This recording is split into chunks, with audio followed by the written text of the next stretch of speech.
नेपाल ना इस वक्त एक बहुत ही क्रिटिकल मोमेंट पे अपनी हिस्ट्री में। बलिन शाह जो है वो एक मिस्ट्री है। किसी भी मुल्क का कोई राष्ट्रपति अगर बनता है या प्रधानमंत्री बनता है 40-40 दिनों तक वो दुनिया से बात ही ना करे, ऐसा आमतौर पर होता है या ये स्पेशल केस है? आपने कोई ऐसा कैंडिडेट देखा है जो इलेक्शन के लिए लड़ रहा हो और प्राइम मिनिस्टीरियल कैंडिडेट हो और प्रेस से बात ना करे? प्रेस पीछे भाग रही, बात नहीं कर रहा वो बंदा। जो 2015 में वहाँ पे हमने किया, वो 10-15 साल का था। उसने देखा अपने घर में कि गैस की कमी हो गई, चूल्हे नहीं चल रहा, दवाइयों की कमी हो गई। तो वो भी एक याद है उनकी कि हमें इस तरह से ट्रीट किया गया। डिप्लोमेटिक ब्लंडर मानते हो आप? ऐसे बीच में पूछ रहा हूँ। मेरे ख्याल से हाँ। लिपू लेक ज़रा सा इलाका है, ऐसा कोई बड़ा इलाका नहीं है ना। वहाँ पे कोई ऐसी चीज़ मिलती है, तेल या जिसके ऊपर चांदी या सोना, जिस पे आप लड़ में रहें। तो हम बेहतर ये होगा, मतलब चाहे भले ही कुछ ना मिले, लेकिन आप उसको एक जोन की आप तरह छोड़ तो नहीं सकते। जैसे भारत कह रहा है वो उत्तराखंड का हिस्सा है, नेपाल का कहना हमारा हिस्सा है। अब वहाँ भले ही कुछ भी ना पैदा होता, लेकिन ऐसे कौन छोड़ता है? 17 साल में नेपाल में 13 सरकारें बदली हैं। किसी को अगर टिके रहना है तो कोई सहारा चाहिए, तो उन्होंने एक एंटी इंडिया स्टैंड पकड़ लिया। एक तरह से देखा जाए तो बड़ी शातिर नीति भी हो सकती है, क्योंकि जब आदमी आपको भाव नहीं देता है और फिर एक दिन आपको बुलाता है, आइए कोठी पे आइए आप। व्यवस्था परिवर्तन के लिए पहले व्यवस्था समझनी पड़ेगी, और कोई भी परिवर्तन रातों रात नहीं होता है, क्योंकि दरअसल असली परिवर्तन वो है जो धीमे धीमे आता है, वही टिकता भी है। सही। क्या बालिन शाह को ये सीरीज देखनी चाहिए? बेशक देखनी चाहिए। जिन लोगों को इन्होंने रिप्लेस किया है वो सब अब गिद्ध की तरह बैठे हुए हैं। देखिए मामला बड़ा पेचीदा है।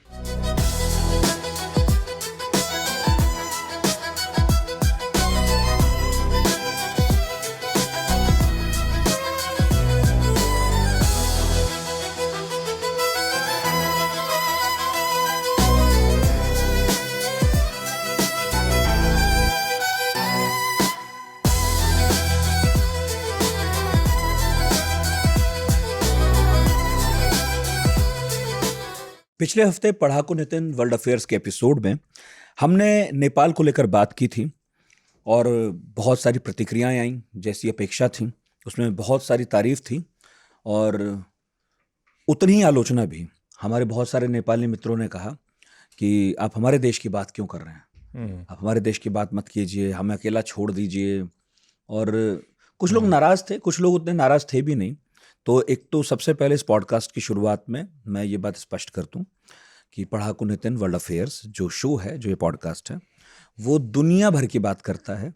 भारत के दुनिया भर के देशों से जो संबंध हैं, जो कूटनीतिक रिश्ते हैं, उसे कैसे एक्सपर्ट्स देखते हैं, जो घट रही घटनाएं हैं उनको जो वो एनालाइज करते हैं, वो कैसे एनालाइज कर रहे हैं, उसका ये प्लेटफॉर्म है। तो कभी भी आपने हमारे मुंह से या किसी एक्सपर्ट के मुंह से कोई नफरत भरी बात नहीं सुनी होगी। हो सकता है आप उससे सहमत ना हो सकता है आप सहमत भी हो। तो दोनों ही बातें तो हो सकती हैं, लेकिन तीसरी कभी नहीं। हमने कभी भी किसी को लेकर ये नहीं कहा कि ये बुरा देश है, ये अच्छा आदमी नहीं है।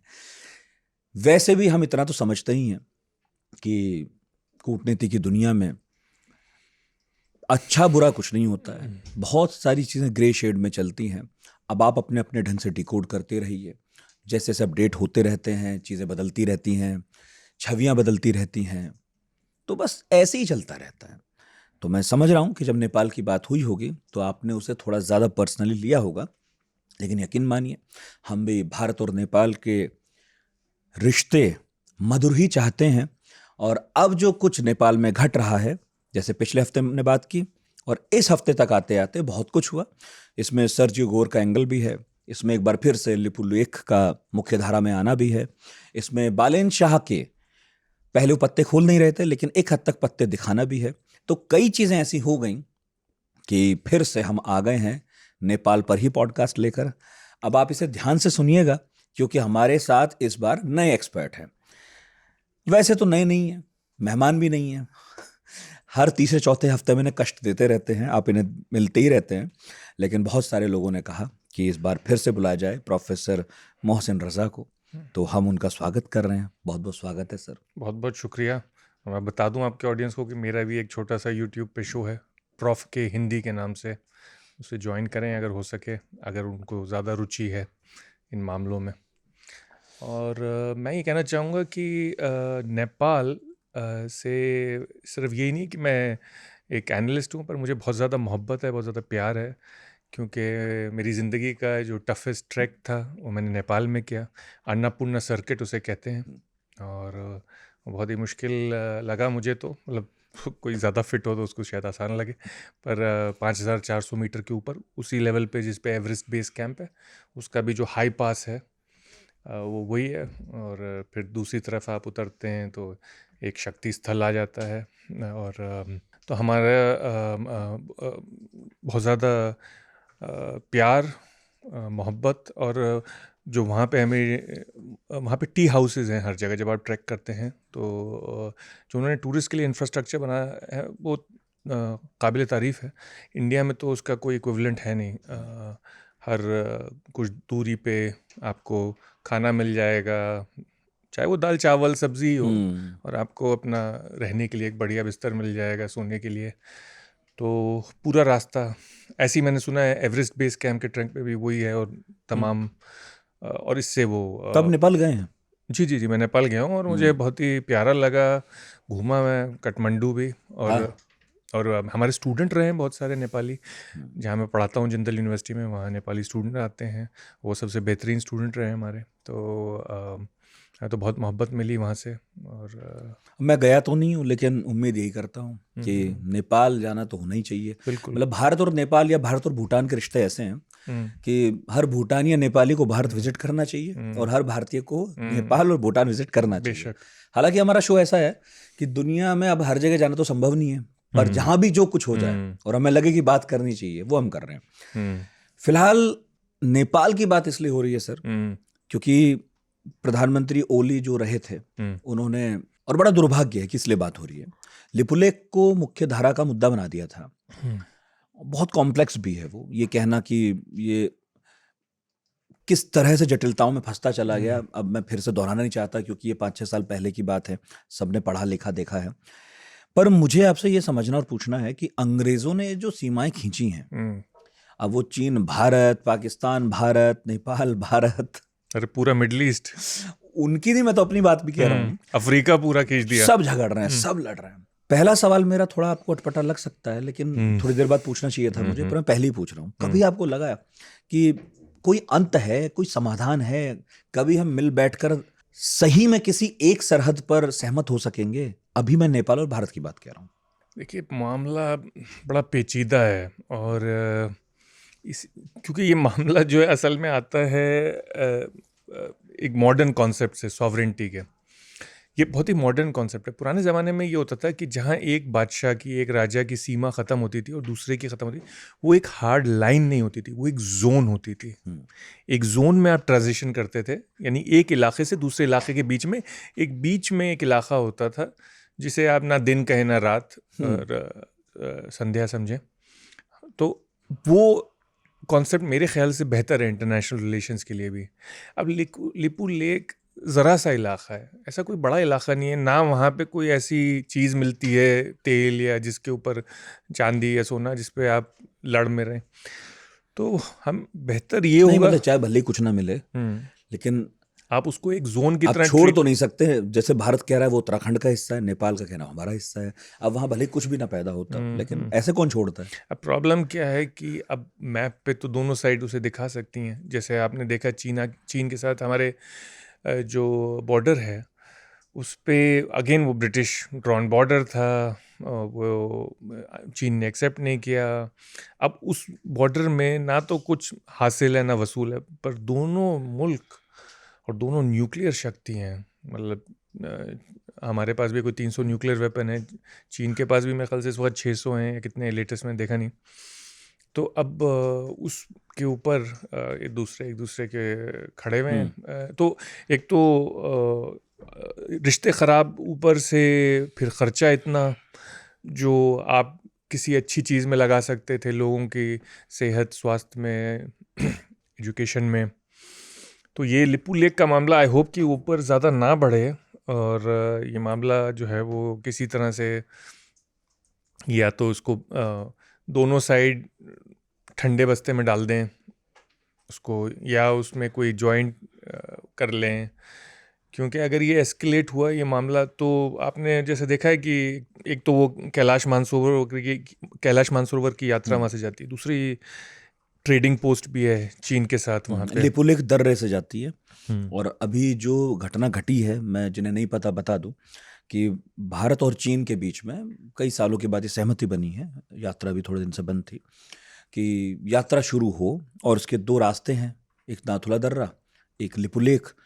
लिपुलेख को लेकर नेपाल का ये कहना है, उसने प्रोटेस्ट नोट भेजा है दोनों मुल्कों को, ये कहकर कि चूंकि ये हमारी ज़मीन है तो हमसे भी बात की होती आपने तो अच्छा रहता।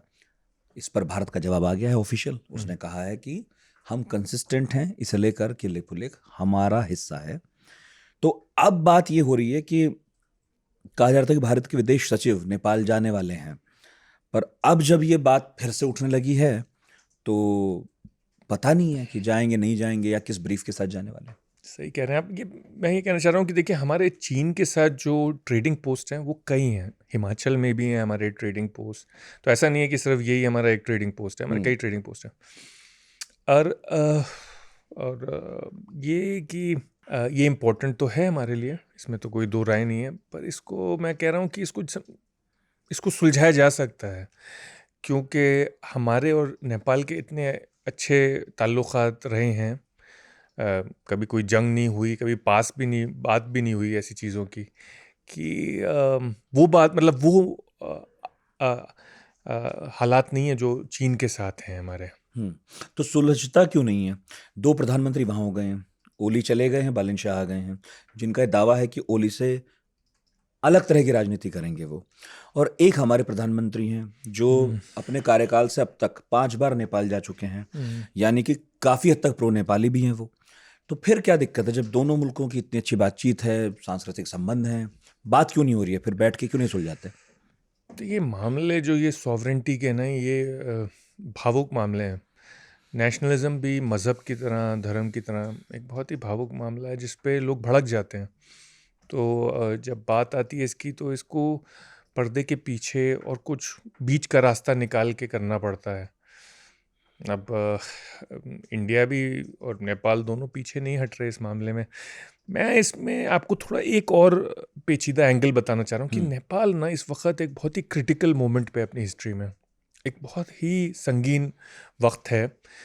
और मैं इसके बारे में इसलिए बात करना चाहता हूँ क्योंकि पूरी कॉन्वर्सेशन जो हमारी है वो इसके इर्द गिर्द होगी कि नेपाल में एक नई जनरेशन आई है उभर के, आप उसको जेनजी कह लें या यूथ कह लें या जो भी कह लें, और ये दुनिया भर में देखी जा रही है। और ये जनरेशन जो है ये कुछ और चाहती है, इसकी जो होराइज़न है, ये जो देखती है, इसकी आकांक्षाएं उपेक्षाएं ज़्यादा हैं। ये चाहती है कि देखो हम एजुकेट हो गए तो अब हमारे लिए रोज़गार हो और हमारी एक इज़्ज़त हो दुनिया में।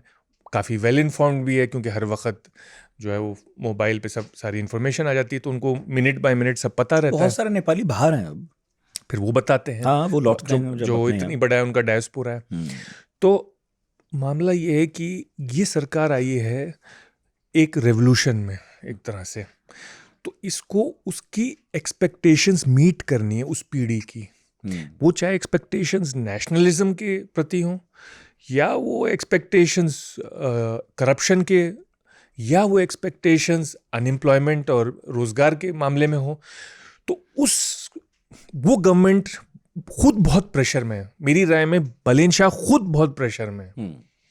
जो आप उनका बिहेवियर देख रहे हैं वो एक रिफ्लेक्शन है पब्लिक मूड का, पब्लिक की मूड का। और वही चाहे वो पब्लिक यूथ हो, चाहे वो नेपाल के अंदर हो, चाहे वो डायस्पोरा हो, वो एक प्रेशर है। अगर बालेन शाह ने नहीं परफॉर्म किया तो इसके बहुत बुरे परिणाम होंगे।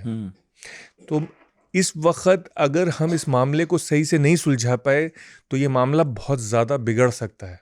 क्यों? 2 तरह से। एक तो पब्लिक का फ्रस्ट्रेशन नेशनलिज्म की ओर आ सकता है अगर और चीज़ों पे मूवमेंट नहीं हुआ। सरकार भी मोड़ सकती है उसको नेशनलिज्म की ओर अपने कमियां बचाने के लिए, अगर वो नहीं परफॉर्म कर पाई। तो मुझे लग रहा है कि हमें थोड़ा सा ये मामला इस वक्त बच के चलना चाहिए और समझदारी से लेना चाहिए। फिर हमारा इतिहास भी ऐसा है, क्योंकि जो 2015 में वहाँ पे हमने किया ट्रेड का सैंक्शंस लगाए और वो ब्लॉकेड किया, उससे बहुत बुरा असर पड़ा है।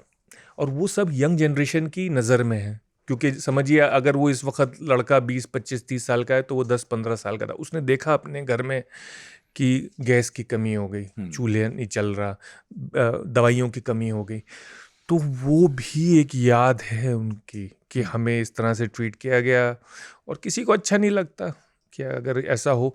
अब हिंदुस्तान का भी उसमें जस्टिफिकेशन है कि भाई मधेसियों के साथ ऐसा हो रहा था कॉन्स्टिट्यूशन में उस वक्त, जिसकी वजह से ये कदम उठाया गया।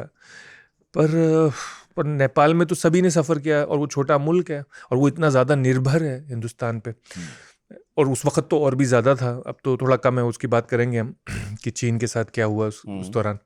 तो वो उनकी याद में भी है।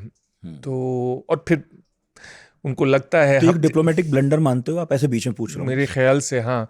और मेरे ख्याल से ये भी है कि हमारे आसपास के जितने भी छोटे देश हैं ना, क्योंकि भारत इतना बड़ा है, हिंदुस्तान इतना बड़ा है, इतना भारी है, भरकम है, जिसे कहते हैं 800 पाउंड गुरिल्ला है कमरे में, कि आसपास जो छोटे देश है ना, उन सबको ये लगता है कि ये हेजेमोन है हमारे इलाके का, और कभी अपना वेट फेंकता भी है तो हमें तकलीफ होती है। तो अब इसका तोड़ निकालना है, इसका जवाब देना है, और यूथ भी ये प्रेशर डाल रहा है। ओली भी इसी से, ओली कोई ऐसे एंटी इंडिया नहीं थे, पर वो भी इस चीज़ को इस्तेमाल कर रहे थे पॉलिटिकली, और अब बलेन शाह भी। नहीं, तो इसमें ज़्यादा जिम्मेदार कौन है? क्या भाई एक लंबे वक्त तक बहुत अच्छे रिश्ते रहे, उसके बाद कई बार ऐसा आता है कि दो मुल्कों के रिश्ते ख़राब दौर से गुजरते हैं। हमने मालदीव के मामले में देखा है, और हमने बेटर किया और उन्होंने भी बदले में अच्छा किया है। या तो ये हो कि भाई ऐसा हो ही जाता है, या नंबर दो, भारत ज़रा जिम्मेदार है क्या? पिछले पॉडकास्ट में जो हमारे मेहमान थे उन्होंने कहा कि भारत को ज़्यादा उदारता बरतनी चाहिए। आप ये मत देखिए कि हमारी गलती उनकी गलती, आप ऐसे मानिए कि वो जैसा मुल्क है, जो निर्भरता है उसकी, आप उसे ज़्यादा स्पेस दीजिए। या तीसरे नंबर पर नेपाल की बदलती स्थिति परिस्थिति। 17 साल में नेपाल में 13 सरकारें बदली हैं। किसी को अगर टिके रहना है तो कोई सहारा चाहिए, तो उन्होंने एक एंटी इंडिया स्टैंस पकड़ लिया हो। या चौथे नंबर पर वो पश्चिमी मुल्क जो भारत की छवि नेपाल के सामने बिग ब्रदर बनाना चाहते हैं, एल्डर ब्रदर नहीं, जो जिम्मेदार हो, उदार हो, प्यार मोहब्बत से भरा हो, बल्कि एक बिग ब्रदर, ताकि नेपाल भारत के रिश्तों में खटास हो और अमेरिका जैसे देश वहां पर एक अपना दखल बढ़ा सकें, क्योंकि उन्हें तो चिंता ये भी है कि वहां चीन दखल बढ़ा रहा है। तो ये 4-5 मैंने आपको चीजें बताई, आप बताइए आपने क्या डिकोड किया, क्यों हुआ ऐसा कि भारत नेपाल छिटकते चले जा रहे हैं? इसलिए छिटकते चले जा रहे हैं क्योंकि हिंदुस्तान को वो पुरानी याद थी। आपका जब रिश्ता होता है अपने बेटे के साथ या अपनी बीवी के साथ या अपने वालिद के साथ, बाप के साथ, तो आपको ये लगता है कि वो रिश्ता वही जो पुराना था चल रहा है। पर वक्त बदल गया है, राजशाही चली गई है, बेटा जवान हो गया है ना, बीवी भी माँ बन गई है, और उसकी भी अलग हैसियत है अब, और बाप बुढ़िया गए, तो कई चीज़ें बदलती हैं, आपको वो पुराना याद रहता है। पर वक्त बदल गया, हम भी नहीं समझ पाए। और वो जो पुरानी पीढ़ी थी वो इतनी पॉलिटिसाइज नहीं थी, यानी कि पुराने नेपाली या पुराने हिंदुस्तानी हर वक्त फ़ोन पे नहीं लगे रहते थे। हमें तो 1 सेकंड में पता चल जाता है टीवी पे क्या हो रहा है, हर आदमी को पता है। आप ड्राइवर से बात कर लीजिए अभी टैक्सी के, वो बता देगा आपको क्या हो रहा है। पहले ऐसा नहीं था, इतना 24/7 नहीं था, लोग इतना तवज्जो भी नहीं देते थे इन चीज़ों पे, अटेंशन नहीं देते थे कि क्या हो रहा है। तो बहुत सारी चीज़ें ऊपर के मामले पे सेटल हो जाती थी, एक प्राइम मिनिस्टर दूसरे या फॉरेन मिनिस्टर दूसरे फॉरेन मिनिस्टर से बात करता था। अब तो ये मामला है कि छींकते भी हैं तो सबको पता है सड़क पे, तो अब मामला ज़्यादा डिफिकल्ट है हैंडल करना। तो मतलब लोगों तक खबर जल्दी पहुंच जाती है, तो उनका सरकारों को मुंह देखना पड़ता है लोगों का कि ये मूड क्या है इस खबर के बाद। तो उनकी भी प्रतिक्रिया होती है ना लोगों की भी, तो वो आपको देखना पड़ता है। लोग आ जाते हैं सड़क पे प्रोटेस्ट करने, और क्योंकि हालात, अंदरूनी हालात हर मुल्क के कोई ख़ास अच्छे नहीं हैं। ऐसा नहीं है कि बहुत तरक्की हो रही है, बहुत नौकरियां हैं सबके लिए और बहुत तो लोगों का फ्रस्ट्रेशन तो है ही। अब वो कहीं ना कहीं निकलता है, तो उनको कोई टारगेट भी चाहिए होता है। हालांकि ज़्यादातर जो हमारी दिक्कतें हैं वो इसलिए नहीं है कि पाकिस्तान ने या चीन ने या अमेरिका ने, हमारे हिंदुस्तान की बात कर रहा हूँ, या इसी तरह से नेपाल में भी ज़्यादातर दिक्कतें इसलिए नहीं है कि हिंदुस्तान ने कुछ कर दिया है या चीन ने कुछ कर दिया है। वो तो अंदरूनी मामले हैं, उनकी अंदरूनी वजह हैं। तो अब तो हमारा भी रवैया हम भी नहीं समझ पाए। और नेपाल में भी एक क्योंकि यंग कंट्री है और एक यंग जनरेशन है, तो वो भी जो है वो इमोशनली रिएक्ट करती है, उसको बदलाव चाहिए, उसको जल्दबाजी है। उसका इंडिया से वैसा कनेक्ट नहीं है क्या जैसा पिछली पीढ़ी का था? मतलब इनफैक्ट हमारा भी नेपाल से हमारी पीढ़ी का वैसा कनेक्ट नहीं है क्या? बेशक। जैसा जैसे मैं नहीं मानता कि मेरा नहीं है, मैं हम्म, इसलिए बता रहा हूँ क्योंकि स्कूल में हम्म, मैं नेपाली बच्चों के साथ पढ़ा हूँ, हम्म, मेरे दोस्त रहे हैं। अच्छा।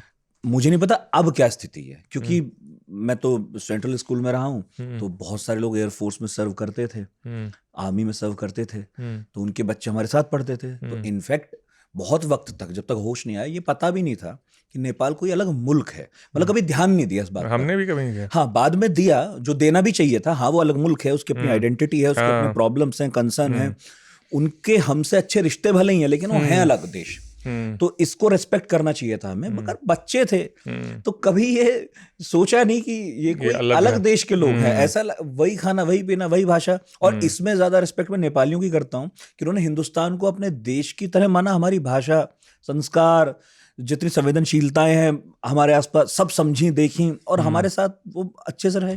पर क्या ये कनेक्ट अब टूट गया? देखिए, मैं कहना चाह रहा हूँ कि कुछ हद तक ये हर बॉर्डर एरिया में होता है। मतलब हिंदुस्तान के अंदर ही देख लीजिए ना, नॉर्थ ईस्ट के लोग या कश्मीर के हम्म, लोग किस तरह से, या इवन तमिलनाडु के लोग किस तरह से दिल्ली को देखते हैं। तो इस तरह से अगर आप देखें तो नेपाल को आप यही समझें कि मैं भी बचपन में तो मैं भी ये नहीं समझता था कि नेपाल कुछ फॉरेन कंट्री है या नहीं है। मुझे पता नहीं आपका स्कूल किस इलाके में था, शहर में था, मुझे ये नहीं पता। पर मैं तो दिल्ली, बम्बई और ऐसी जगहों पे ही पला बड़ा हूँ, तो ऐसा कभी एहसास हुआ नहीं कि वो हमसे अलग हैं। पर हैं वो, और वो उनको लगता है जैसे मैंने बताया, भारत के ही कुछ भाग हैं जिनको ऐसा लगता है कि उनकी उनकी पहचान, उनकी आइडेंटिटी, उनकी उनकी जो डेवलपमेंट है, उनकी इकोनॉमी, वो अफेक्टेड है सेंटर से। हम्म, और ये बढ़ती गई, ये बातें बढ़ती गई। वो भी हम पे निर्भर थे, तो वो एक तरह से मजबूर भी थे। और अब वो निर्भरता कम होती जा रही है, हम्म, क्योंकि पहले नेपाली अगर बाहर जाते थे नौकरी करने, तो बाहर का मतलब था हिंदुस्तान। हम्म, अब तो भाई आप पूरे मिडल ईस्ट में चले जाइए, आप ऑस्ट्रेलिया से लेके अमेरिका, यूरोप, कहीं चले जाइए, नेपाली हैं। हम्म, और दूसरी बात यह है कि जो चीन ने वहाँ पे अब डेवलपमेंट्स किए हैं, जैसे जिनकी बात मैं आपसे बार बार करता रहता हूँ आपके प्रोग्राम पे, हम्म, कि 73% न्यू व्हीकल्स पिछले साल इलेक्ट्रिक व्हीकल्स थी नेपाल में, और वो सब चीनी हैं। हम्म, और चीन वहाँ पे हाइड्रो इलेक्ट्रिक पावर जनरेशन की वो जो डैम्स होती हैं छोटी, वो बनाता रहता है। तो अब अगर इसी तरह से चलता रहा तो नेपाल को हमसे बिजली की भी ज़रूरत नहीं होगी, उनके पास बिजली होगी अपनी। उनके पास हो सकता है तेल की भी बहुत कम ज़रूरत पड़े, क्योंकि अगर इलेक्ट्रिक व्हीकल्स अगर आ रही हैं। और फिर जैसे मैंने बताया, चीन जो है सोलार पैनल बना रहा है 8-9 रुपए में एक पैनल बना रहा है। तो हर घर पे, जैसे पाकिस्तान में हो रहा है, पाकिस्तान का 33% इलेक्ट्रिसिटी अब सोलार से आ रही है, हर घर के बिल्कुल। ऊपर कम सोलार पैनल लगे हैं। तो हो सकता सॉर्ट है, हो गया उनका। तो चीन, तो नेपाल भी ऐसे ही करेगा, बल्कि कर रहा है। लेकिन वो तो बिजली तो बेच रहा था। नेपाल, हाँ, बेच रहा हमें। है, हमें बेच रहा है, हाँ। तो तो इस तरह से अगर मामला चलता रहा, तो उनकी निर्भरता हम पे कम होती जाएगी। ख़त्म तो नहीं हो सकती, क्योंकि जो सबसे क्लोजेस्ट सी एक्सेस है वो हम ही देते हैं। और आज भी लाखों नेपाली काम कर रहे हैं हिंदुस्तान में बिना वीज़ा के। तो ख़त्म तो नहीं हो सकती, पर कम हो सकती है। और चीन ने अब रेलवे स्टेशन भी वहाँ खोल दिए, रेल लाइन तक ले आए हैं वहाँ पे। तो कम होती जा रही, तो उसका भी एक असर है। फिर प्लस जैसे मैंने कहा, पर अब और जो नेपाली नागरिक हैं, उनका पूरा दृष्टिकोण, उनका पूरा ओरिएंटेशन इंटरनेशनल है, अंतर्राष्ट्रीय है। वो दूसरी दुनिया की ओर देख रहे हैं, चाहे वो पढ़ाई के लिए हो, नौकरी के लिए हो, चाहे वो इकोनॉमिक प्रोडक्शन के लिए हो। अब आप बैठे हुए, आप टेक वर्कर हैं, समझिए आईटी वर्कर हैं, तो आप कहीं से भी, आप काठमांडू से बैठ के या पोखरा से बैठ के वही काम कर सकते हैं जो आप बेंगलोर में बैठ के कर सकते हैं। नेपाल पहले राजशाही में रहा बहुत लंबे वक्त तक, संघर्ष होता रहा। फिर किसी तरह से लोकतंत्र आया। लोकतंत्र का हाल मैंने बता ही दिया कि कितने साल में कितनी सरकारें बदली। अब बहुत दिनों के बाद एक सरकार आई है जो अच्छे खासे बहुमत के साथ आई है, और उसमें एक 38 साल का नौजवान है जो उसकी अगुवाई कर रहा है। लेकिन प्रधानमंत्री बने बालन शाह को 40 दिन हुए हैं। 40 दिनों में होम मिनिस्टर सुदान गुरुंग का इस्तीफा हो गया। दूसरा, लेबर मिनिस्टर दीपक साहा ने भी इस्तीफा दे दिया। उन पर आरोप था कि उन्होंने खुद ही अपनी बीवी को हेल्थ इंश्योरेंस बोर्ड में पोजीशन दी थी। और इस पार्टी के जो अध्यक्ष हैं वो भी कई दाग हैं उनकी चादर पर। अभी कोशिश है हटाने की, लेकिन अभी भी हटे नहीं है। तो क्या एक ऐसी सरकार जो आंदोलन से निकली, जो भ्रष्टाचार को खत्म कर देंगे के नारे के बाद मजबूत हुई, मतलब पार्टी मजबूत हुई और सरकार बनी, क्या अब वो घिरती नजर आ रही है? क्या नेपाल एक तरह से राजनीतिक रूप से अभिशप्त है कि वो कभी भी वहां पर एक स्टेबल सरकार नहीं आती? एक तरफ मैं इस बात की तारीफ करूंगा कि नेपाल के लोगों में वो एस्पिरेशंस हैं, इसलिए वहां पर वो बार बार सरकारें चुनते हैं, संघर्ष करते हैं, पॉलिटिकली बहुत वो लोग जो है उत्सुक रहते हैं, उत्साहित रहते हैं कि कुछ नया होना चाहिए। लेकिन दूसरी तरफ ये भी तो इंपॉर्टेंट है ना किसी मुल्क के विकास में कि एक स्टेबल गवर्नमेंट हो। और अब इस सरकार पर भी बादल नहीं, मुझे नहीं लगता है सरकार अनस्टेबल हुई है बिल्कुल भी। पहली बात तो मैं ये कहना चाहूँगा कि वो 38 साल के नहीं है, जहाँ तक मुझे पता है वो 36 साल के हैं। 1990 की पैदाइश है। चलिए 2 साल और छोटे हैं। बहुत छोटे हैं वो, इसीलिए मैं बताना चाह रहा हूँ कि वो कितने छोटे हैं और कितनी जल्दी उन्होंने तरक्की पा ली है। तो दूसरा, वो मीडिया से ज़्यादा बात नहीं करते। जब वो, ये नहीं है कि वो और लोगों से नहीं, वो मीडिया उनके पास भी आता है तो वो अक्सर बात नहीं करते किसी से।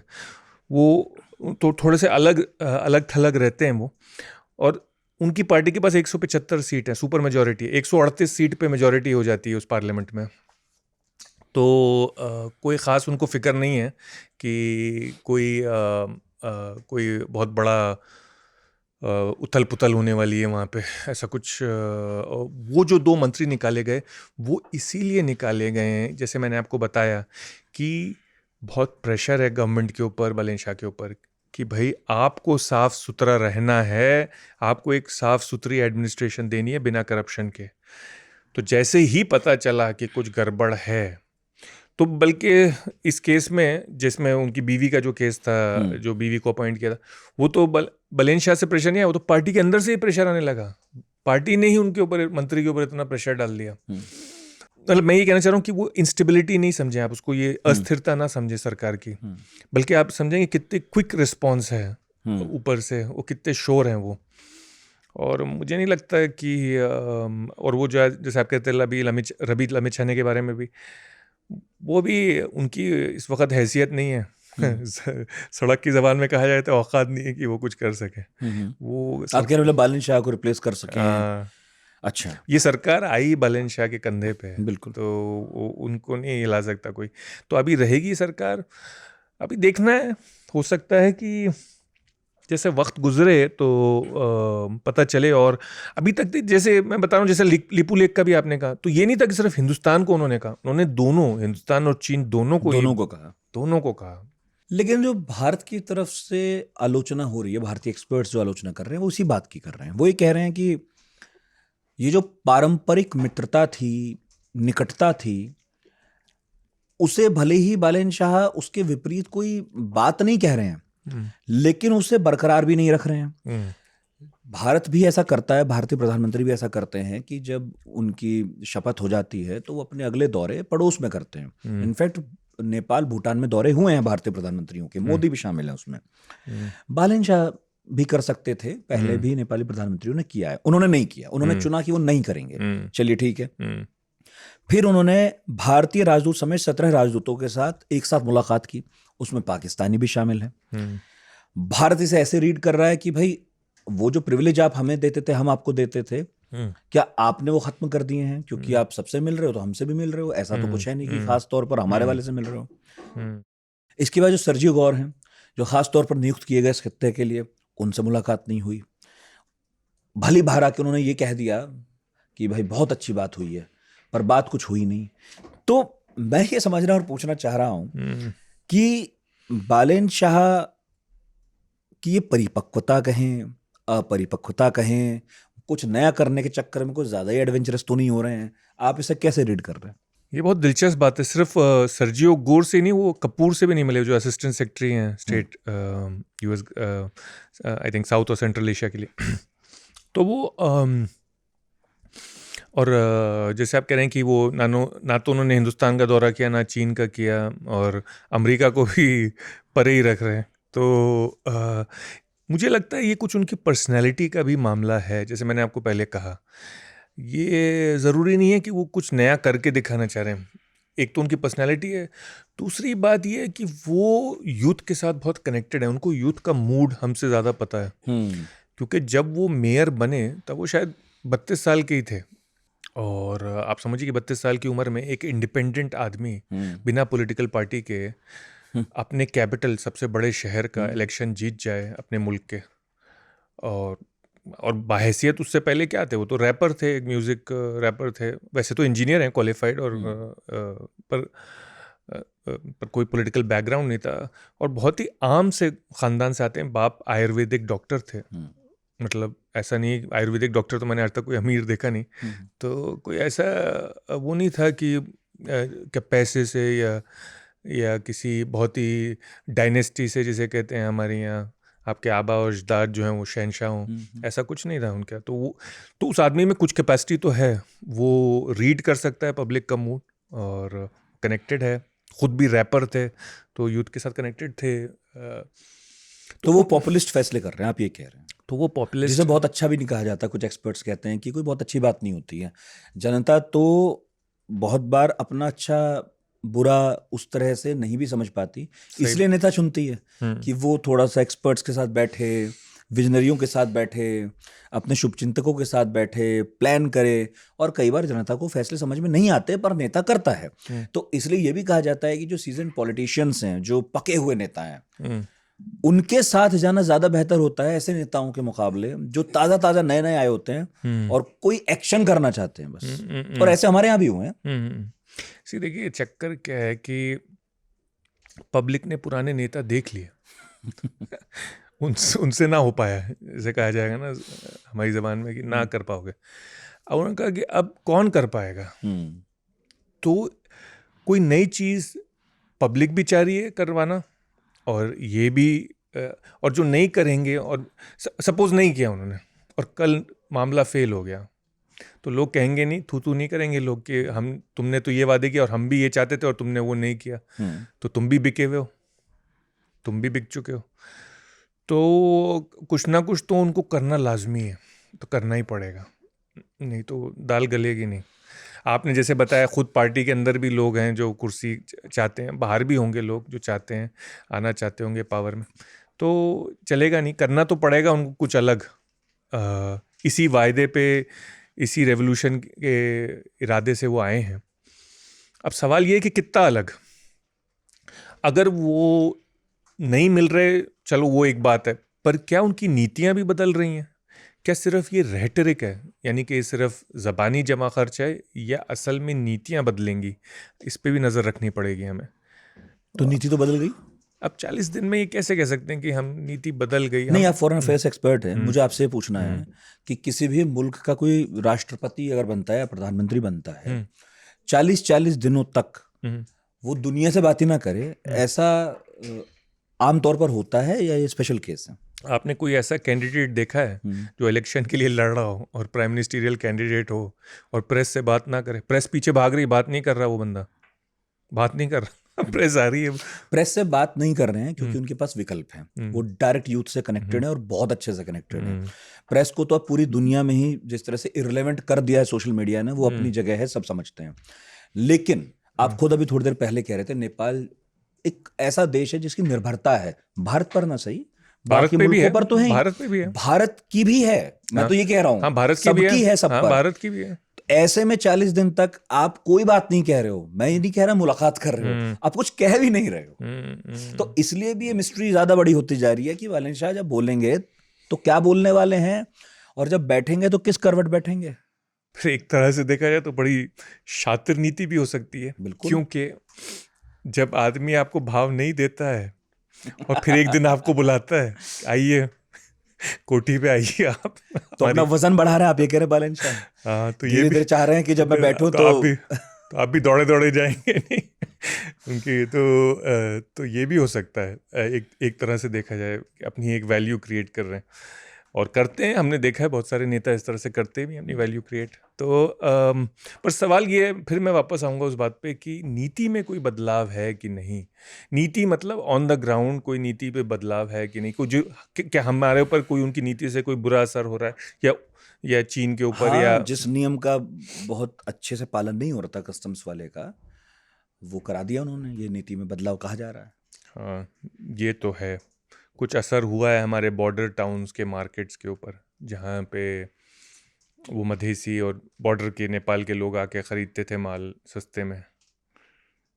थोड़ा सा तो है, हाँ, कुछ तो असर हुआ है। अब देखते हैं कितना चलता है ये वो उसी असर। तरफ नहीं है, उस तरफ भी है। हम्म। अभी प्रोड्यूसर है भानु, वो बता भी रहे थे कि अपडेट ये भी है कि अब उस इलाके में जहाँ से खुद बालिंशा आते हैं, मधेसी हैं, वहाँ प्रोटेस्ट होने लगे हैं।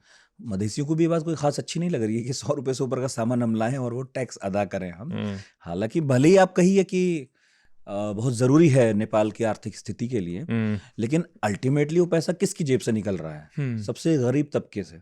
उसे ही ज़्यादा कष्ट भी होता है। पर मैं आपको एक चीज़ समझाना चाहूँ, दो चीज़ें बल्कि। एक तो पूरा बधेसी रीजन जो है ना, 30-32 सीट का रीजन है, ये पूरा हट जाएगा ना तो भी बालेंशाह का बाल नहीं बांका होगा। दूसरी बात ये कि बालेंशाह क्योंकि खुद मधेसी हैं, तो उनको ये दिखाना भी पड़ेगा ना कि मैं नेपाली नेशनलिस्ट हूँ। क्योंकि ये इल्ज़ाम आता है ना मधेसियों पे कि ये तो आधे हिंदुस्तानी हैं, तो आपको दिखाना भी पड़ेगा ना कि, तो वो भी मामला है, पेचीदा मामला है। तीसरी बात ये है कि वो कह रहे हैं कि तुम यहाँ से ख़रीदते हो तो तुम नेपाली माल क्यों नहीं ख़रीदते, वो लोगों से कह रहे हैं, वही जो ट्रम्प कहता है। तो उसमें भी कुछ मतलब कुछ नेपालियों के लिए कुछ इंटरेस्ट सोच के कदम उठाया गया है। अब इस पे हमारे ऊपर क्या असर होता है, मुझे नहीं लगता हमारे ऊपर इतना असर होगा, क्योंकि हमारा जो माल अंदर मतलब जो एक्सपोर्ट होता था माल, मोर और लेस 5-10% का फ़र्क पड़ेगा, पर वो जाता रहेगा माल। अब तो चाय की भी बात हो रही है। नेपाल से जो चाय हिंदुस्तान आती थी उसे लेकर बहुत सख्त नियम नहीं थे, मतलब श्रीलंका की चाय पर थे एक बार को, लेकिन अब ये हो रहा है जिससे बहुत सारे लोग नाराज़ हैं नेपाल में जो चाय भारत बेचते थे, कि अब उनके सैंपल्स की जांच करेंगे, बहुत सारे नियम का कड़ाई से पालन होगा। क्योंकि शायद, मुझे नहीं पता क्या हो रहा है पर्दे के पीछे, लेकिन शायद एक ये समझ बनी हो कि अगर नेपाल हमसे थोड़ा सा कड़ाई से पेश आ रहा है तो फिर ठीक है, नियम तो हमारे पास भी हैं लागू करने के लिए। हाँ, मामला पेचीदा हो सकता है, जिसे कहते हैं एस्केलेशन। हो गया है सर, एस्केलेशन लैडर आप पे, कह रहे हैं 40 दिन कम है। एस्केलेशन लैडर पे अगर एक बार आप चढ़ गए, समझ रहे ना, तो फिर मामला गड़बड़ हो भी सकता है। पर उम्मीद मैं ये कर रहा हूँ कि दोनों तरफ कुछ ठंडा ठंडा कूल इनफैक्ट डीजल पेट्रोल की बात भी आप सिर्फ थोड़ी देर पहले मैं कह रहा था कि बहुत सारे नेपाली जो लोग थे वो इधर आते थे हिंदुस्तान की तरफ, पेट्रोल भरवा के जाते थे। अब ये हो रहा है कि वहाँ 50-100 रुपए का पेट्रोल तो डालने के लिए कोई मना नहीं कर रहा पेट्रोल पंप हिंदुस्तान का, लेकिन वो मना कर रहे हैं ये कहकर कि भाई तो कालाबाजारी होती है। आप खुद लोग कहते हो, सरकार कहती है हम कालाबाजारी नहीं होने देंगे, फिर कोई बात नहीं, 50-100 का पेट्रोल लो और जाओ, इससे ज़्यादा कम देंगे नहीं आपको। तो मैं ये कह रहा हूं कि हर चीज़ चलनी चाहिए नियम से, बहुत अच्छी बात है, लेकिन नियमों को लागू करने और कड़ाई से लागू करने के चक्कर में जिन लोगों के लिए आप आए सरकार में, चाहे मैं इधर की सरकार उधर की सरकार की बात करूं, जो गरीब लोग हैं जिनके पास बहुत कम पैसा है वो ही पेसने लगे हैं, तो अब किसे दिखाने वाले हो? ये रिपोर्ट कार्ड की नियम तो बहुत अच्छे से लागू कराए मैंने। अब देखिए, अभी फिर भी मैं फिर से ये बात कहूँगा कि अभी 5 हफ्ते हुए हैं। हाँ ठीक है। और जहाँ 5 साल की बात हो तो अभी 1% टाइम भी नहीं हुआ है, आप समझिए। तो हमें अभी तो जल्दबाजी होगी कुछ भी कहना कि इससे अनुमान लगाया जा सकता है। हाँ, अनुमान ही लगाना है। पर ये कह पाना कि हो सकता है ये डिसीजंस रिवर्स भी हो जाएं कुछ दिनों में, कुछ डिसीजंस, और अगर नहीं भी हो तो मुझे कोई इतने प्रभावशाली या भारी नहीं लगते ये कदम, कि इससे हमें भी थोड़ा सोचना पड़ेगा, क्योंकि दूसरी तरफ चीन भी बैठा हुआ है, और जैसे मैंने आपको बताया कि चीन की जो प्रोडक्टिव कैपेसिटी है वो इतनी ज़्यादा है, चीन ने इतनी ज़्यादा फैक्ट्रियाँ डाल दी हैं कि कुछ, वैसे तो ओवरऑल वर्ल्ड का 30% मैन्युफैक्चरिंग है चीन में, पर कुछ चीज़ों में पूरी वर्ल्ड का 150%, यानी कि जितनी मार्केट की डिमांड है उससे 1.5 गुनी प्रोडक्शन की कैपेसिटी है चीन के पास। अगर आप इलेक्ट्रिक व्हीकल्स लें, सोलार सेल्स लें, बैटरीज लें, तो चीन को वो कहीं ना कहीं डिप्लॉय करनी है, यानी एक्सपोर्ट करना है, और अमेरिका लेने को तैयार नहीं है और माल। तो चीन कॉन्स्टेंटली रोज सुबह से शाम नए मार्केट ढूंढता है, चाहे वो अफ्रीका में हो, चाहे वो दक्षिण एशिया में हो, यानी हमारे इलाके में नेपाल, बांग्लादेश, पाकिस्तान, या साउथ ईस्ट एशिया, वो लैटिन अमेरिका तक पहुंच गए और वहाँ भी अपना माल बेच रहे हैं। तो अगर ज़्यादा हुआ तो फिर वो और चीन की गोद में जाके ना बैठ जाए, ये डर भी तो है। नहीं, और सर्जियो गौर को जिस तरह वापस लौटाया है, और हमें याद है कि कुछ साल पहले ये बात होने लगी थी कि नेपाल क्या सब्सक्राइब करेगा, क्या वो BRI को सब्सक्राइब करने वाला है या USAID को सब्सक्राइब करने वाला है, जिसमें भारत यही चाहता था कि अगर कुछ लेना ही है तो अमेरिका से ले लो। USAID तो खुद ही बंद हो गया। यही मैं कह रहा हूँ। तो अब जब ये अपडेट हो ही गया कि भाई USAID बंद हो गई, और सर्जियो गौर के साथ उन्होंने कहा कि अब जाओ वापस, अभी टाइम नहीं है, घरेलू मसले निपटा रहे हैं हम लोग, तो ऐसे में ये नहीं लग रहा है कि वो अगर कुछ भी नहीं कर रहे वालेंशा, तो भी वो कुछ कर रहे हैं। अब चक्कर ये देखिए, अब अगर USAID कम हो गया इतना, तो नेपाल को फ़ायदा क्या है अमेरिका के साथ? एक फ़ायदा ये हो सकता था कि IMF, वर्ल्ड बैंक के जो फॉरेन एक्सचेंज के लोन्स होते हैं, पर इस वक्त उनके फॉरेन एक्सचेंज रिजर्व्स बहुत अच्छे हैं, 30% से बढ़ गए हैं, मैं देख रहा था। तो फॉरेन एक्सचेंज की भी ऐसी कोई कमी नहीं लग रही आने वाले साल में। या तो अब देखना, मेरी राय में तो असल में देखना ये होगा कि इकोनॉमी कैसी रहती है नेपाल की, उस पर नज़र रखना ज़्यादा ज़रूरी है। अभी कैसी है? अभी तो ठीक है, चल रही है। और जो इकोनॉमिक मिनिस्टर हैं वो बहुत एक्सपीरियंस्ड इकोनॉमिस्ट हैं, मतलब LSE और हार्वर्ड के पढ़े हुए आदमी हैं।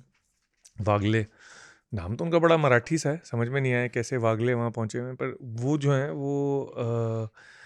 वो काफ़ी कॉम्पिटेंट आदमी है। वो वर्ल्ड बैंक में काम करते हैं, UNDP के हेड थे, I think Asia, south east Asia, Asia के। तो वो काफ़ी समझे बूझे आदमी हैं, और वो अगर इंचार्ज हैं तो ठीक ही चलनी चाहिए।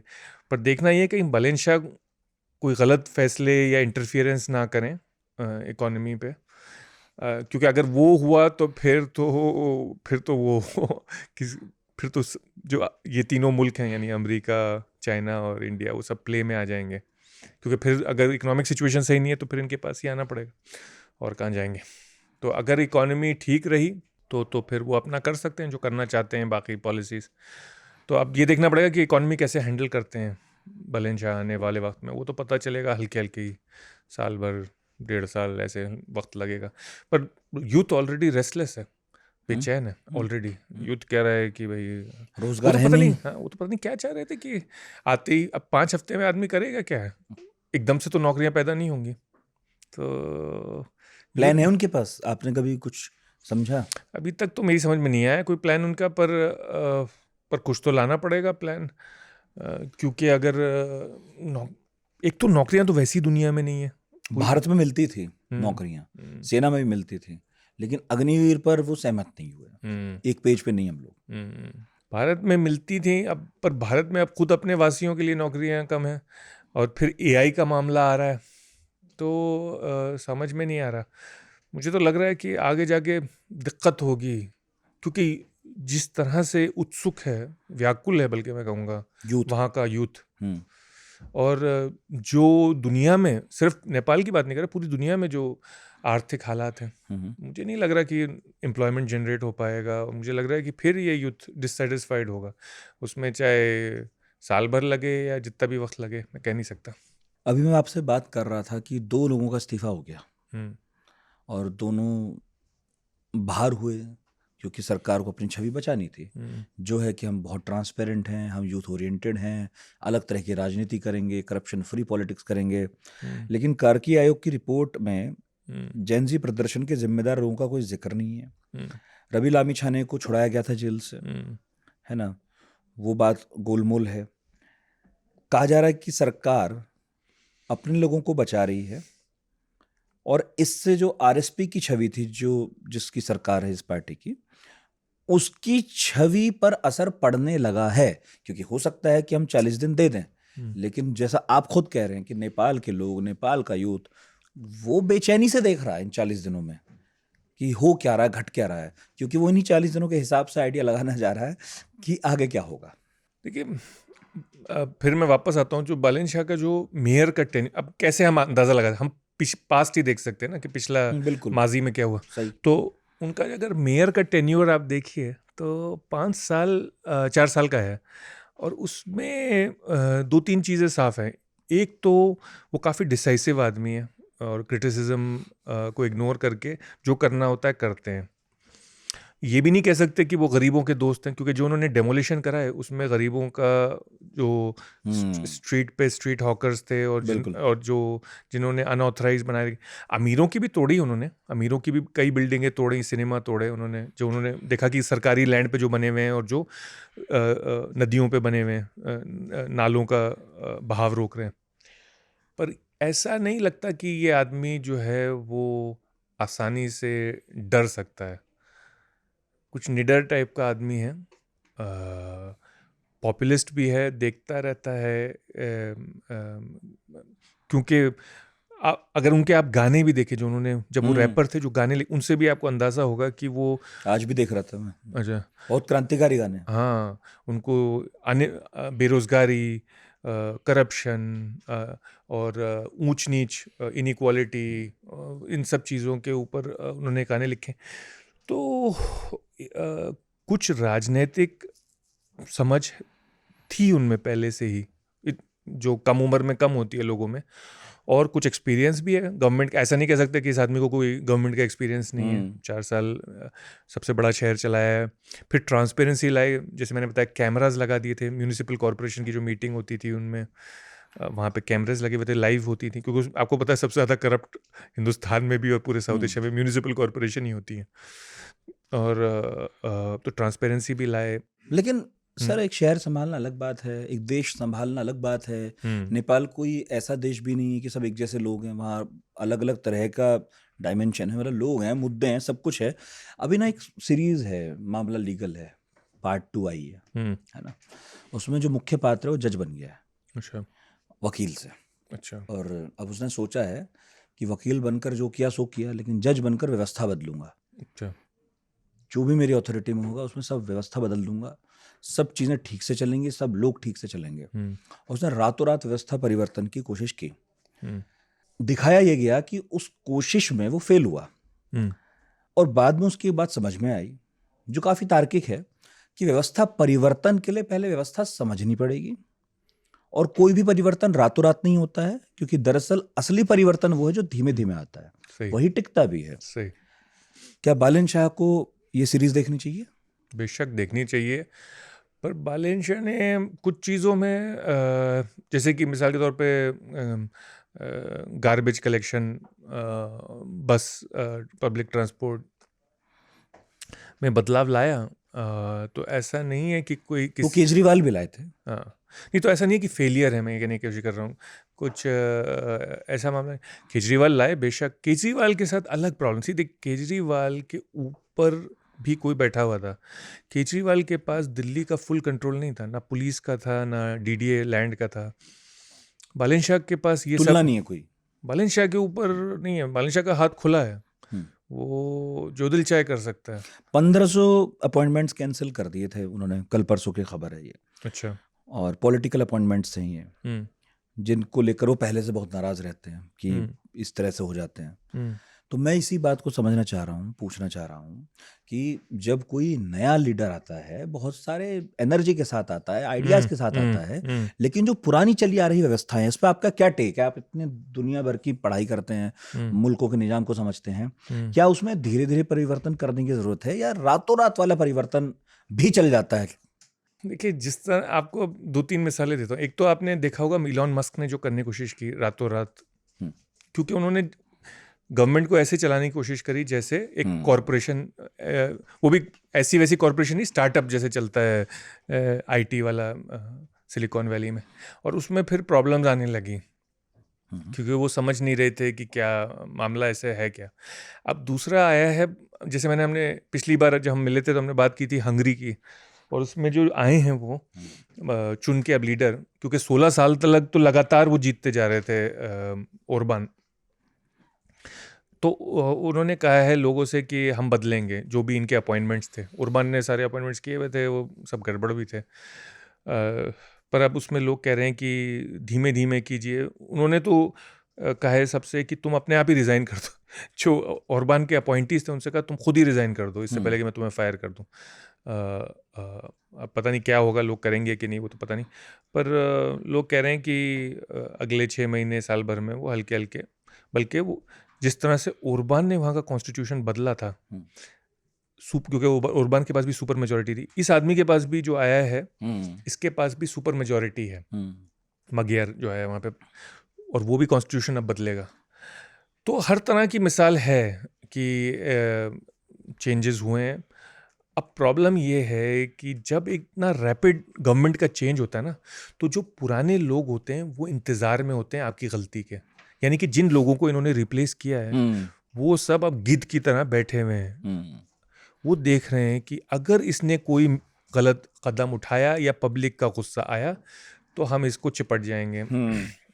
तो वो एक और मामला है कि तो कुछ चीज़ें तो बदलनी पड़ेंगी, क्योंकि कुछ अपॉइंटीज जो थे वो पिछली सरकार के थे, वो अंदर से आपको खोखला करते हैं। आपने देखा होगा एक मोर्सी करके इजिप्ट में थे, अब मोर्सी तो बेचारे आ गए, पर अंदर से जो सारा निज़ाम था, सारे जज, सारे सब पुराना था, वो सारे आर्मी के थे, उन्होंने काम ही नहीं करने दिया मोर्सी को। 1 साल तक कोई काम नहीं करने दिया, पब्लिक भी त्रस्त हो गई, मोर्सी खुद त्रस्त हो गए, और फिर से कू करा दी आर्मी की। तो मैं ये कहने की कोशिश कर रहा हूँ कि मामला पेचीदा है। मुझे अंदर से नहीं पता कि नेपाल की गवर्नमेंट जो है वो कितनी प्लायंट है, उसमें कितने पुराने अपॉइंटीज़ हैं, वो काम करने दे रहे हैं या नहीं करने दे रहे बालेन शाह को। अगर वो समझ रहे हैं कि ये जल्दी से हटा के इनको मैं ज़्यादा कंट्रोल कर सकता हूँ सरकार के डिलीवरेबल्स की, वही मतलब उसके हर तरह के एग्जाम्पल हैं, हम तो देख चुके हैं बिहार में भी।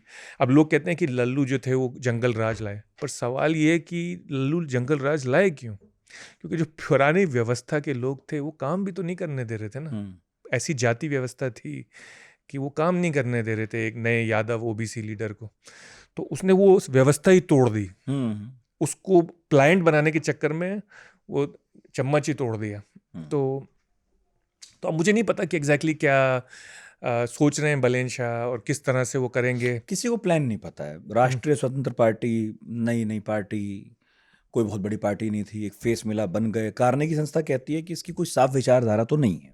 सेंट्रिस्ट पार्टियां, हाँ, बस ओली सरकार के प्रति गुस्सा था, पुराने नेताओं के प्रति नाराजगी थी, विकल्पहीनता थी, एक वैक्यूम बना हुआ था, तो उसमें चुनकर ये लोग आ गए।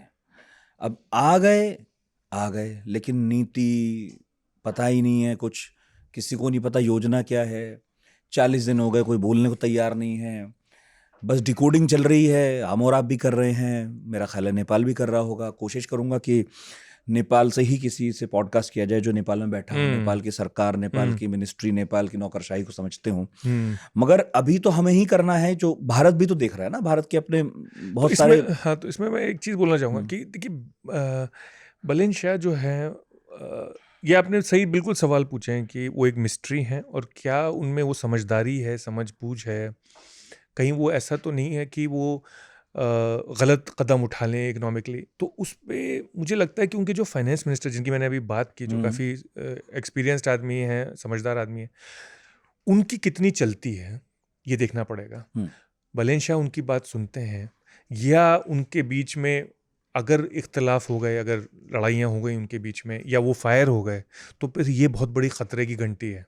अगर वो वागले फायर हो गए तो ये बहुत बड़ी खतरे की घंटी है, क्योंकि फिर उसका मतलब ये है कि आर्थिक नीतियाँ, जो एक बहुत टेक्निकल मामला है, सही बात, हर आदमी के बस का मामला नहीं है, एक इकोनॉमिस्ट ही चाहिए समझने के लिए।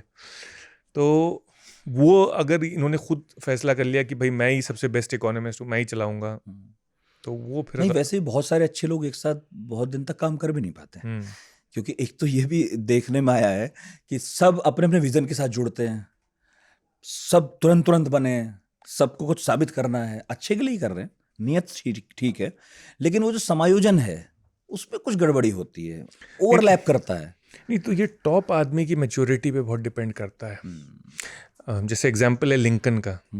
अब लिंकन ने चलाई, वो बड़े मुश्किल वक्त है वो अमेरिका के लिए, और पर लिंकन में वो मैच्योरिटी थी। मैं मिसाल के तौर पे जो इंसिडेंट हमेशा अपनी क्लास में भी बताता हूँ कि जो वहाँ के चीफ ऑफ आर्मी स्टाफ थे, वो एक बहुत मगरूर आदमी थे सिविल वॉर के दौरान। और वो मिसाल के तौर पे लिंकन उनसे मिलने गए, प्रेसिडेंट मिलने जा रहा है आप चीफ ऑफ आर्मी स्टाफ के घर में, सुनिए मेरी बात। हाँ, वो आते हैं थके हारे चीफ कुछ जंग से, तो वो उनको बताता है बटलर कि वो ड्राइंग रूम में बैठे हुए हैं लिंकन, इब्राहिम लिंकन। वो कहते हैं ठीक है बैठा रहने दो। वो जाते हैं ऊपर, कहते हैं मैं थका हूँ, मैं बदल के आऊँगा। वो जाते हैं, नहाते हैं, कपड़े बदल के फिर नीचे आते हैं। तो किसी ने लिंकन से कहा कि देखो ये तो तुम्हें रिपोर्ट करता है, इसकी देखो जुर्रत ज़रा। तो बोले अगर ये मुझे जिता सकता है जंग, तो मैं इसके लिए सारी जिंदगी इंतजार करूंगा इस कमरे में बैठ के। ये मैच्योरिटी है लीडर, नहीं तो फायर कर सकता था। बिल्कुल। और वही मैकिनली जब कई बैटल्स हार गया एक के बाद एक, कोई मेरे ख्याल से 4-5 बैटल्स हारा, तो लिंकन ने उसे बिना ऑफिस में बुलाए फायर किया। ये भी नहीं कि बुला के बात करता तो सीधा फायर किया उसको। और फिर यूलिसिस ग्रैंट को अपॉइंट किया, और यूलिसिस ग्रैंट ने फिर जिताई सिविल वॉर। तो ये लिंकन की मैच्योरिटी थी कि अगर उसको लगता था कि यार परफॉर्मेंस आ रहा है तो ठीक है। हाँ, परफॉर्मेंस आ रहा चाहिए, करेक्ट। तो अब बलेन शाह में ये मैच्योरिटी है या नहीं है, मुझे नहीं पता। यही सब डिकोड कर रहे हैं कि किसी को पता ही कुछ नहीं लग रहा है। अटलांटिक काउंसिल की रिपोर्ट है, वो वही कह रही है जो आप कह रहे हैं। उनका ये कहना है कि नेपाल में चीन का प्रभाव सरकार बदलने से कम नहीं होता है, बस अलग अलग जगह फैल जाता है चीन का प्रभाव। अब जब वामपंथी पार्टियां कमजोर हैं, तब भी चीन के प्रोजेक्ट और पैसे वहीं के वहीं हैं। तो आप जो कह रहे थे और जो भारत की आशंका है और जो अमेरिका की भी चिंता है कि क्या चीन का असर कम होगा, नहीं होगा, बढ़ता जाएगा, पता नहीं। चीन को ना हिंदुस्तान रोक पाएगा ना अमेरिका, मेरे ख्याल से।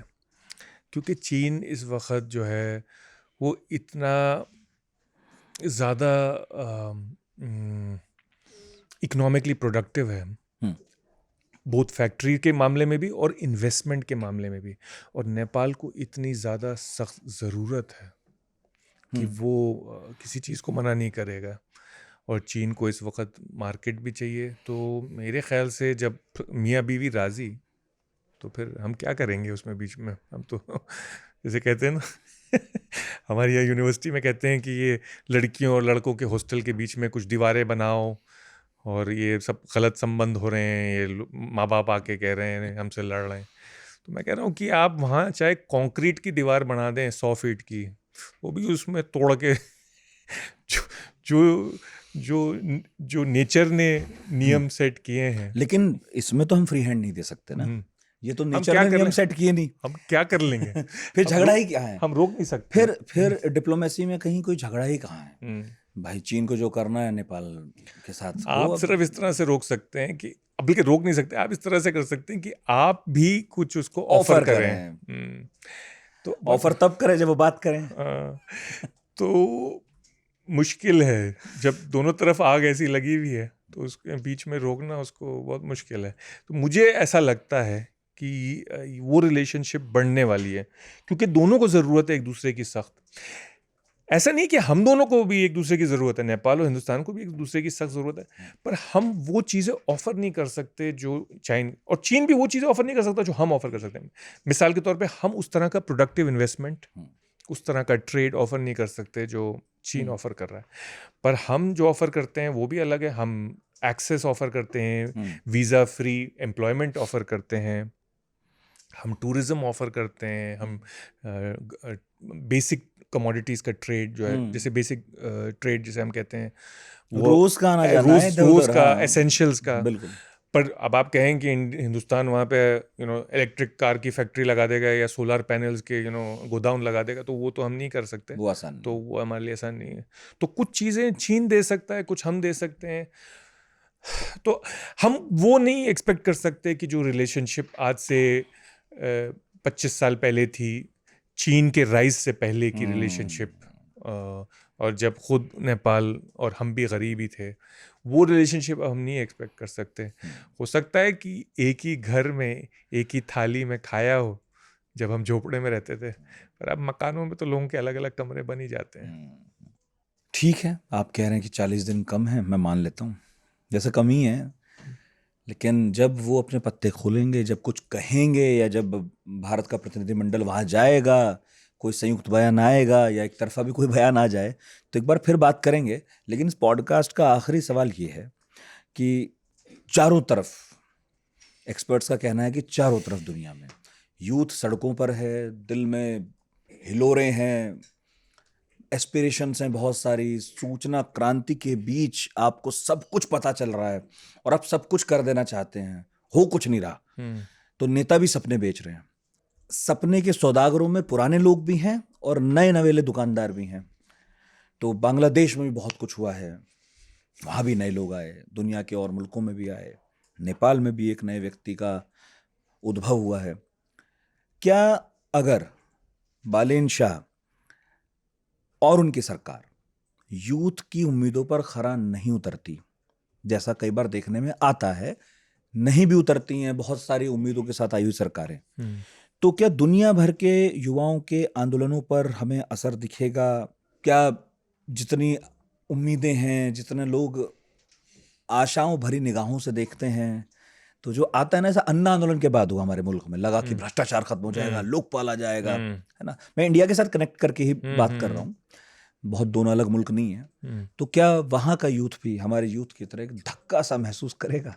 तो बड़ी बुरी बात होगी, बहुत बड़ा धक्का महसूस करेगा। और मुझे खतरा इस बात का है, डर इस बात का है कि वो धक्का जो है वो कुछ गलत मोड़ भी ले सकता है। क्योंकि जब आदमी इतनी मायूसी से गुजरता है तो वो गलत कदम भी ले सकता है।